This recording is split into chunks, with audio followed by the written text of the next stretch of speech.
남다르시면서. 근데 저희 박진영 씨 하면 빼놓을 수 없는 수십 년째 회자되는 그 바지. 투명 바지. 투명 바지도 혹시 지금 이준호 씨 같은 경우에 이 마스크를 왜 썼냐? 피부.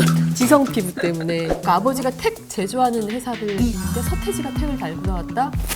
전국적인 반향을 그쵸. 불러일으킬 거를 다 예상을 한 것 같아요.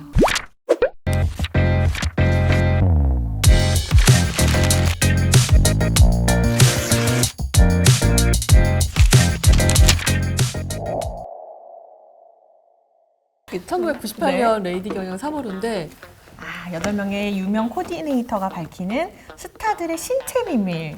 패션 비화 궁금하죠. 흥미로워할 만한 키워드가 되게 많지 않나요? 이분이 국내 코디네이터 1호라고 써있네요. 그 전에는 그럼 없었던 거예요? 이게 그 전에는 무슨 이 코디네이터라는 개념 자체가 좀 드물고 그냥 연예인 어시처럼. 의상 담당이나 뭐 예전에 약간 이 매니저들도 가방 못지라고 비하해서 부르던 그쵸. 시절이 있었잖아요. 스타들이 히트 상품이 있었잖아요. 아파트에서 Y자 목걸이, 그대 그리고 나에서는 또 백금으로 된 목걸이 이런 식의 소품을 유행시킨 것도 당시에 코디네이터들의 힘이었습니다. 어떻게 보면 지금은 되게 천편일적으로 연예인들의 패션이 유행처럼 가잖아요. 이때는 정말 되게 다양한 자기에게 되게 맞는 개성 있는 패션들이 지금은 어떤 협찬이나 광고랑 연결이 돼 있으니까 그쵸. 너무 큰 그거에 돈이 대해서 오가니까. 예. 이른바 명품 엠베서더. 엠베서더를 하면서 특정 브랜드만 계속 입는 맞아요. 경우가 있어서 그 계약 조건입니다. 창의력이라기보다는 그냥 그 브랜드의 간판 느낌이 있는데 이때는 그 코디네이터들이 정말. 찍고 만들고 동대문 보세 옷을 정말 근사한 맞아요. 무대 의상으로 변모시키거나 그래서 저희가 8분의 코디네이터가 밝히는 이 패션 비하를 들어볼 텐데 첫 번째가 이제 짚어주신 대로 김선영 씨고 네. 서태지와 아이들이 등장합니다. 아. 이분이 국내 코디네이터 1호로 빌렸던 것 같아요. 그러니까 서태지 아이들은 음악뿐만이 아니라 약간 그런 다방면 무대 의상에서도 투자를. 선구자적인 그룹이었죠.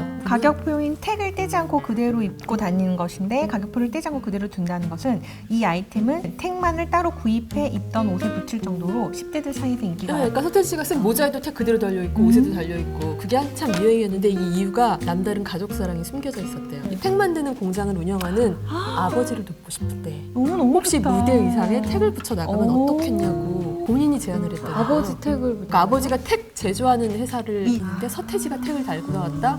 그죠. 전국적인 반향을 그쵸. 불러일으킬 거를 다 예상을 한 것 같아요. 사실 택은 정말 사자마자 떼고 떼버리지. 버리지. 그렇죠. 요즘은 이렇게 굳이 붙이고 오면 일부러 가서 잘라주기도 하는데 그런 실험적인 분이었던 거예요. 사실 서태지가 이제 패션에는 무감각한 분이었다고 그쵸. 오히려 음악만 알던 서태지 씨가 이걸 제안을 했는데 이게 빵 터진 거죠. 진짜 천재는 여러모로 다 가방면 재능이 있어. 그렇죠. 그 여기 보면 이승현 씨 하면 또 미스코리아 출신으로 유명하시잖아요. 그쵸. 예전에 봤을 때 이 곧고 긴 다리? 근데 오히려 힘들었대요. 한국인 체형답지 않은 긴 팔과 다리 얇은 허리 때문에 의상이 없는 거지. 맞는 기성복을 찾기가 힘들어서 거의 모든 옷을 제작했다고. 이때 이승현 씨 인기는 제작하고도 남죠. 다음은 이 김진선 씨라는 네. 분인데 JYP의 를 만나게 된 패션을. 일화가 나오거든요. 코디네이터 김진성과 박진영의 인연은 지금으로부터 5년 전인 그야말로 박진영이 햇병아리 신인 가수였을 즈음이었다. 당시 파격적인 패션쇼 무대와 카탈로그 작업으로 서서히 이름이 알려진 김진선을 반대네요. 신인 박진영이 찾아낸 것. 무작정 전화를 건 박진영. 박진영이라고 하는데요. 오늘 좀 뵙고 싶습니다. 이름도 들어본 적 없던 신인 가수의 전화를 받은 김진선은 박진영이 누구죠? 가수인데요. 오늘은 시간이 안 되는데요. 끝나실 때까지 기다리겠습니다. 8시간 후 코디네이터 김진선은 박진영의 끈기의 항복, 압구정동의 한 카페에서 그를 만났다. 근데 신인 가수의 코디를 사실상 불가능한 상황이었다고 하는데 근데 여기 촌철살인이 있어요. 춤을 춘다는 사람이 왜 그렇게 뚱뚱해요? 근데 박진영 씨가 원하는 만큼 다이어트 하겠습니다. 될 사람은 이러면 근데 근데 이때는 어떤 그 패션이나 이런 것보다는 그런 것까지 신인 가수가 신경 쓸 여력이 사실 없잖아요. 근데 상관이 있네요. 여유가 있는 거죠. 내가 그러니까 성공할 박진영 것이다. 씨는 자기 음악도 만들고 스타일링에 대해서도 욕심이 있으니까 그러면 그래서 청룡 영화제 때 남다르시면서. 근데 저희 박진영 씨 하면 빼놓을 수 없는 수십 년째 회자되는 그 바지. 투명 바지. 투명 바지도 혹시 김진선 저도 그거 씨의 궁금했어요. 근데 바지가- 여기까지는 나오지 않아서 그리고 이 정보현 씨는 아마 여러분들 많이 성함을 들어봤을 거예요. 예, 뭐 듀스나 언타이틀, 쿨, 양파, 이휘재, 황수정, 가요계 에너지 정말.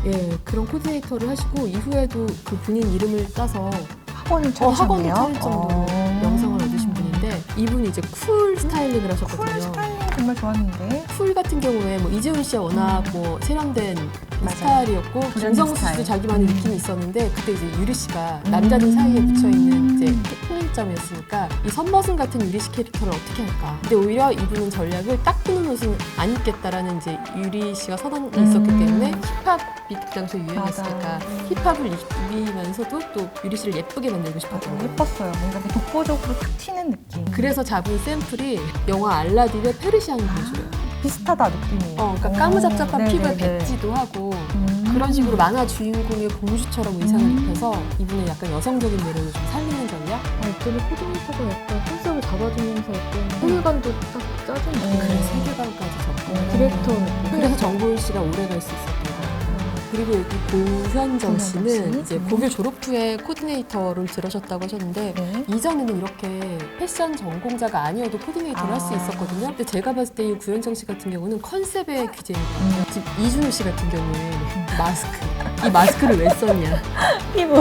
지성 피부 때문에 답이 안 나오는 거예요. 그렇죠. 그러니까 차라리 이럴 때 그냥 마스크를 씌우자 이랬는데 마스크가 정말 대박이에요. 맞아요. 신비주의처럼 떴었잖아요. 근데 이걸 약간 양현석 씨랑 서로 마스크 쟁탈전을 했다고 서로 이 패션에 워낙 욕심이 많은 사람들이라. 이 코로나 시대를 예측하셨던 패션인데요. 그리고 유혜선 씨 같은 경우는 최진실 씨 담당하셨어요. 근데 최진실 씨 생각하면 딱 떠오르는 패션이 있지 않아요? 귀여움, 깜찍함. 저는 청바지를 되게 아, 많이 그쵸. 청바지, 입었다는 청바지. 기억이 맞아, 있었는데 맞아. 실제로 이 청바지도 약간 코디네이터와 만든 컨셉인 것 같아요. 최진실 씨 컴플렉스가 하체가 상체에 비해서 많이 말랐대요. 아. 그래서 공주풍의 스커트 같은 것보다는 차라리 이 비작한 하체를 청바지를 특히 긴 통짜로. 바지를 입어서 그것을 감춰주는 것. 그래서 그렇게 마른 스타일이라는 게 기억이 안 나고 그냥 되게 멋쟁이였다라는 기억만 남는 것 같아요. 요즘은 스타일리스트라고 하지 코디네이터라는 표현이 진짜 어느 순간 사라진 것 같아요. 네, 맞아요. 차이점도 되게 궁금해요. 그러니까 그 저희 레이디 경영에서도 2000년대 초반 정도에 약간 혼용해서 쓰다가 중반을 넘어서면서 코디네이터를 안 쓰고 스타일리스트를 쓰기 시작했더라고요. 그래서 여러분들이 이걸 딱 궁금해하실 줄 알고 다음 기사를 준비했습니다. 역시 스타일리스트와 코디네이터라는 용어가 혼재되어 사용되는 것 같은데 정확한 의미가 궁금합니다. 예전 정준하 씨의 매니저는 최코디라고 불렸는데 코디가 매니저 일을 하기도 하나요? 그래서 김 실장님은 스타일리스트는 말 그대로 스타일을 만드는 사람이에요. 특정 연예인에 대해 스타일 컨셉을 잡고 비주얼적인 이미지를 만드는 작업을 해요. 코디네이터는 어느 정도 스타일이 잡힌 상태에서 그 스타일에 맞는 옷을 맞춰주는 사람이라고 보시면 돼요. 미묘하지만 차이가 있네요. 스타일리스트들이 얼마나 힘든지 그런 고충도 좀 나오거든요. 불규칙한 생활과 수면 부족, 연예인만큼 바쁘고 힘들고 항상 따라다니셔야 되니까 그렇죠?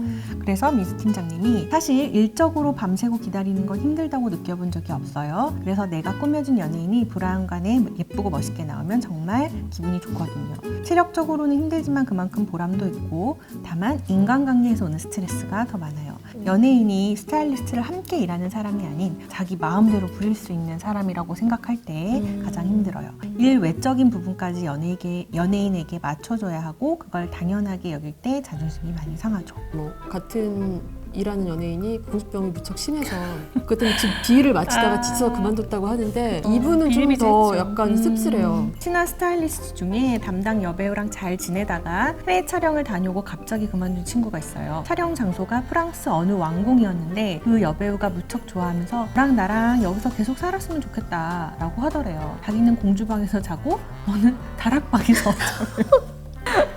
행복한 표정으로 아무렇지 않게 말하는 걸 듣고 이 친구가 충격을 받은 거죠. 충격적이다. 그쵸. 얼마나 자기를 평소에 이렇게 생각했으면 하냐고 생각하면 함께 일한 지도 오래됐고 해서 자기는 오랫동안 그동안 친구라고 생각해왔는데 이 사람은 나를 하인으로만 생각하는구나 해서 정신이 벌쩍.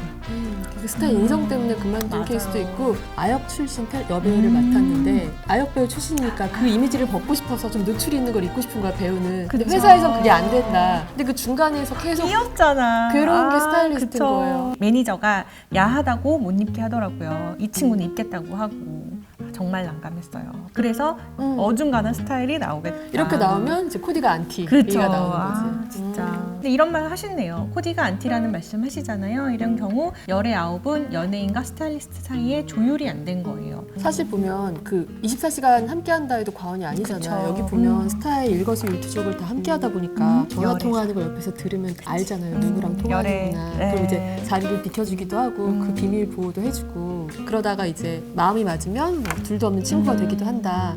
어렸을 때는 좋아하는 연예인 옆에서 일거수일투족 그쵸. 따라다니는 사람이 되게 약간 선망의 직업인 경우도 있었거든요. 코디네이터가. 그렇게 성덕이 됐다가 탈덕한 사람들 사례가 심심찮게 있어요. 있어요. 좋아하는 아이돌의 정말. 스타일리스트가 됐다. 막상 근데 가서 막상 가서 보고 바로 탈덕. 너무 그럼 꼭 모시고 얘기 한번 들었으면 좋겠어요.